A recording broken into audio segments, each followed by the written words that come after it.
Hi friends, evening என்ன ஸ்நாக்ஸ்னால் வாழைக்காய் இருக்கு இல்லையா, அது வச்சு நான் கோலா உருண்டை நான் செய்ய போகிறேன். அது தேவையான பொருளாக இருக்குது. வாங்க எப்படி செய்யணும்னு நான் சொல்கிறேன். இப்போ குக்கரில் நீங்கள் தண்ணி ஊற்றிக்கிங்க. தண்ணி ஊற்றினதுக்கப்புறம் பார்த்தீங்கன்னா அந்த காய் இருக்கு இல்லையா, அது ரெண்டாக நீங்கள் கட் பண்ணி போட்டுக்கோங்க. வாழைக்காவை உப்பு போட்டு மூடி போட்டு ஒரு 6 to 7 விசில் விடுங்க. நல்லாவே வெந்துடும். வெந்ததுக்கப்புறம் பார்த்திங்கன்னா நம்ம தட்டை தனியாக எடுத்து வச்சுட்டு நல்லா ஆறட்டும்.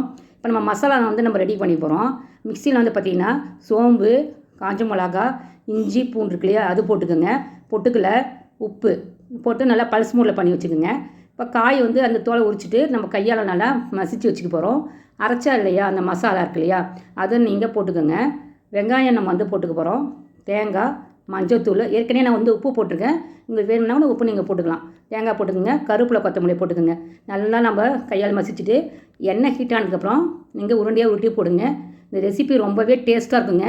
ட்ரை பண்ணி பார்த்துட்டு கமெண்டில் எனக்கு எப்படி இருக்குன்னு சொல்லுங்கள்.